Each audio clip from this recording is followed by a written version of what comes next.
Mayang adlaw kanyong tanan nga nagpaminaw karon ning tulumanon, kini ang akong suliran. Ilabi na kaninyo Dr. ni Obra ug Attorney Elaine Bathan. Ingon man sa mga artista nga maghatag og kinabuhi ning akong suwat suliran. Ako si Wilma, 33 anyos, minyo ug may usa ka anak na karon. Niya magpuyo sa Cebu City. Punto medikal kining akong suliran. Aron niyo sabtan, ingon ini ang mga panghitabo.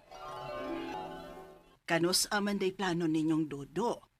Wa na baya mo magkabatang inyong edad, Wilma? Nag-agad naman kung dudo, ma. O ay, kay palabig dugay.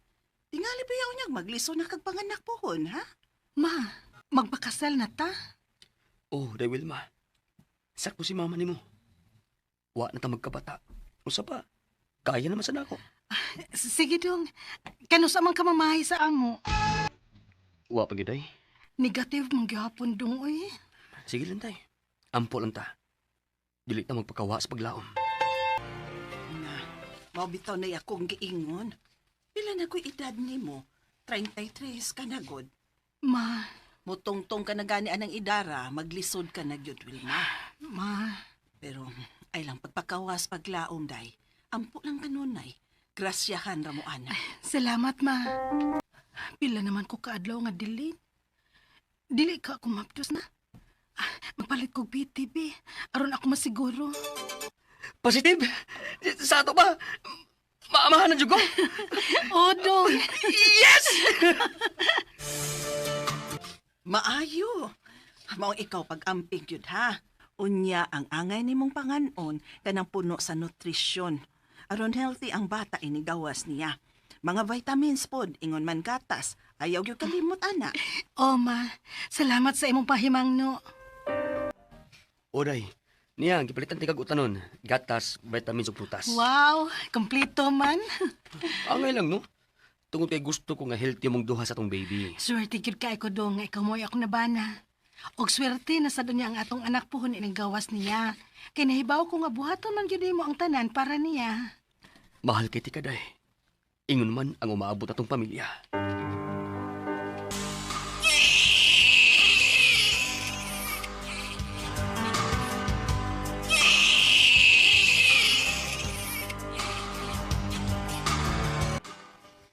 Dali ara sa panahon dong no.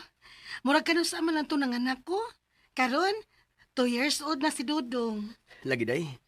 Dako ikong pasalamat day nga wa ra gyud kakulian. Ay, ang bata. Oh, na ano mag-aha? Nak, nga naman ka, man eh. limata man ka. Oh, uy, day. In mas dudong day. Bitaw da. Init gyud si Dudong.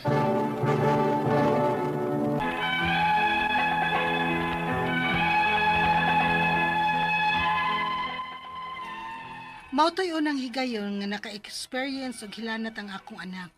Makita gid sa iyang naong ang grabing kaluya. Wa rasad ko, kaya abi na kog normal lang nga hilanat. Gipainom nako siya og paracetamol, unya naayo ra man sad. Unya makita nako nga nikiat na siya diyag balik. Unya. Nak! Ay palabig kiat! Padagma ka! Hyper kid kay imong anak mo. Lagi oy, unsaon tag sara man gud na siya makagawas. Unya o pag kaduwa sa bay. Mausay. Unsa? Gihilan ta na silang bata? Dili ba bag-ura mo siya na ayaw sa hilanat pag niaging si Mana? O lagi dong, ang butoy. Gilanta naman sad ni. Unsa man, gipainom naman siya tambal? Oh mana, nakatuog na sad siya. Ma, sakit akong tunan ng tiyan. Unsa na? Unsa man di ay ka oy. Ang tud karon magpagyapon mawa ang imong ilanat. Ano namuwa man ang imong mata og nabil? Tempa ha. Anong murag ni dako man ang imong liog? Sakit ako tiyan. Dili ni mahimo. Dadun ka na mo sa ospital. Dili ni ordinaryong hilanat, misis. Ang imong anak, dunay sintomas sa Kawasaki disease. Unsa dok? Kawasaki? Unsa man ang Kawasaki dok? Usa kini katalagsaon nga sakit nga kasagaran mo tapot sa bata. Way klarong hinungdan, pero delikado kini kung dili kinatambalan dayon.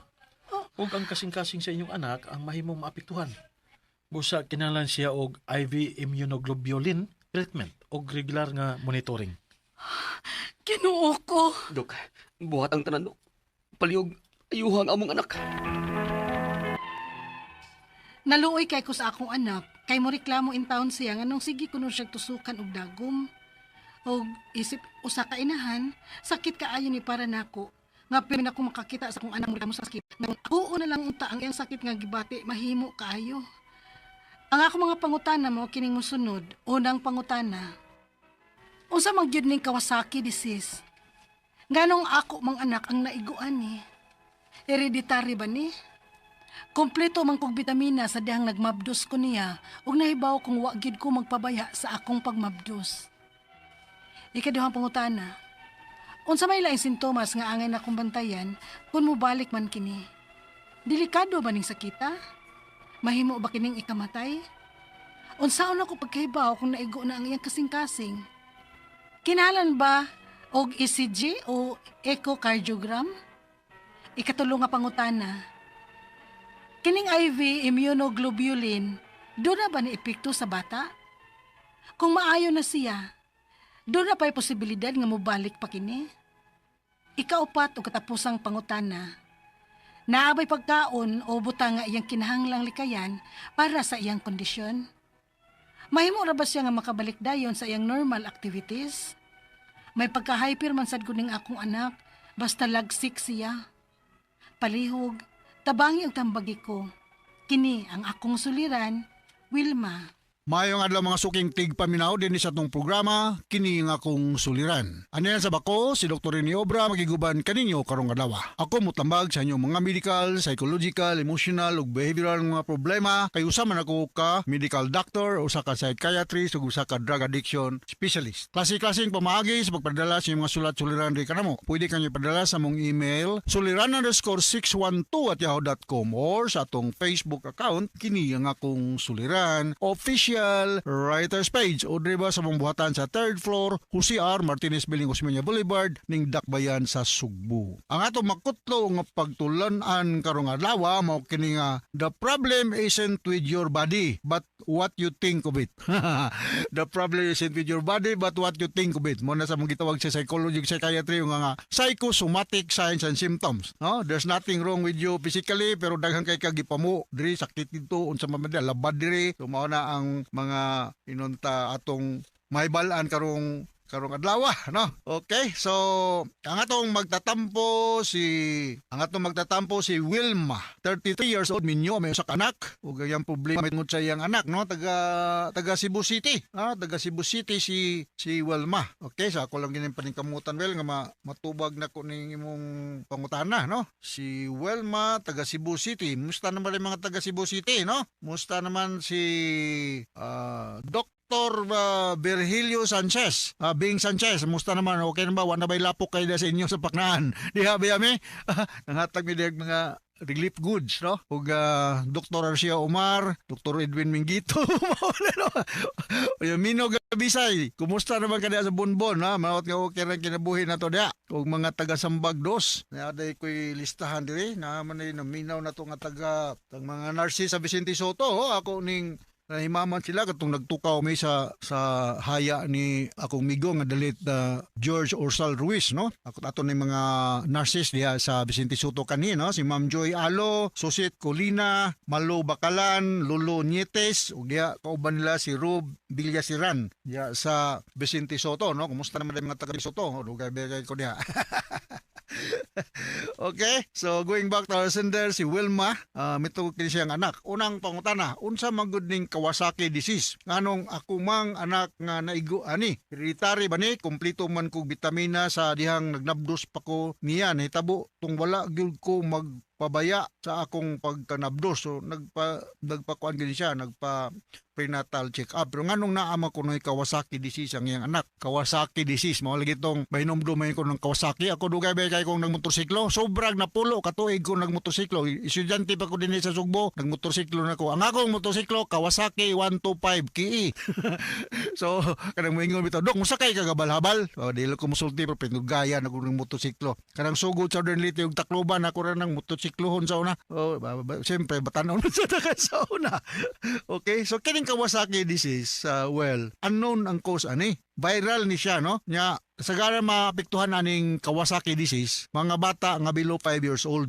Nya, mulas ni siya og mga less than a week, no? Mga 5 to 6 weeks. Mulas niya. Unsa may tabo ning Kawasaki disease? Ang imong medium size nga mga blood vessels ma-inflame throughout the body. So mga nga kuan gyud kayo. Sakripisyo gyud kayo. So mga simptoma ni, ako balikon, umuni sa mga bata. Of course, may lantan, mga 5 ka adlaw pataas. Mag-rashes ni siya, manghubag ang mga kamot ug tiil, mamuwa ang mata, murag bag ka ng gipiskat, murag conjunctivitis nga, ang mouth murag ma-infected, hasta ang lips ug ang tutunlan, imuhikapon ng mga lymph node sa iliog, mangdagko, unya ang mga pakpak, ang mga panit sa tiil ug kamot. So mao na ang Kawasaki disease nga common sa mga bata. Viral infection niya, ang balikon, anon ang iyang cause, sa tungal lang ni siya. Dili ni siya makatakod parehag sangla or sa pamandya.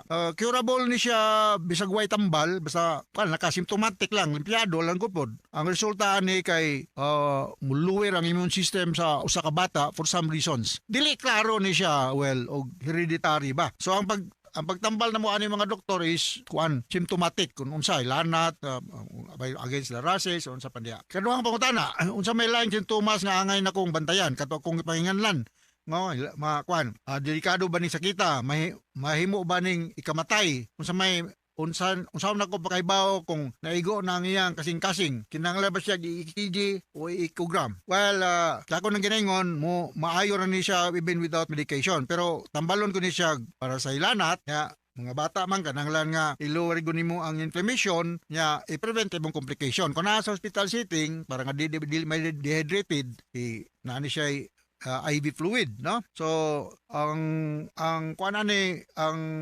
bantayan na nani nga walay complication kayo. Kay bisag walay tambal, maayo ra ni siya. Maayo ra basta kay ma-maintain lang ang iyang normal vital functioning, na dili siya mahudtan og fluid nya makontain ang infection, matagaan og saktong treatment ang mga skin lesions, ang mga pakpak, ang iyang panit og dili siya magkonvulsyon tungod na kumalikon, taas kayo ang iyang hilanat. Sunod nga concern, kining IV immunoglobulin, doon na ba ni epekto sa bata? Yes. Kay atong gingon, ang immune system sa usa ka bata, ma-injured man gud ang blood vessels niya, apektado. Matakihon ang iyang immune system by mistake.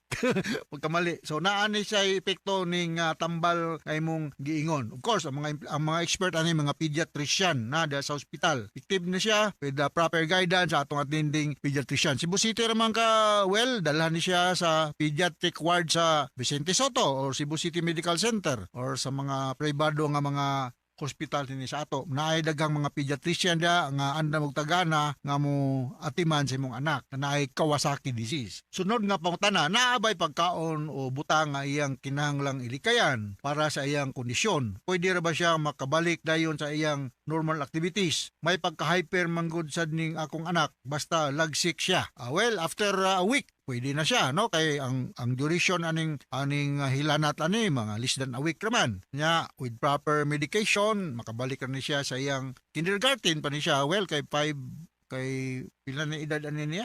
5 years.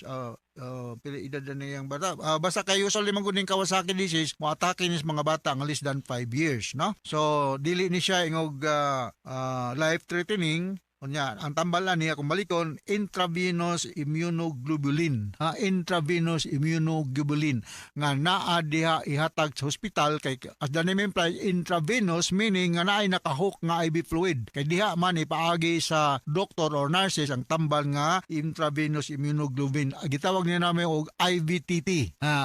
IVTT mo ni trabaho na mo sa una sa intern pamilya sa pediatric ward. Mag-insert og IV kanang mag-inject diha sa IVT sa intravenous tube, no? Sura ra ba insertan ning bata og IV fluid kay luhag kayo. Kung may pagka-hyper ni siya, I doubt kung mukalipay po ni pagka-tawag na tog attention deficit hyperactivity disorder, which is classified by short attention span, hyperactivity ug irritability, no?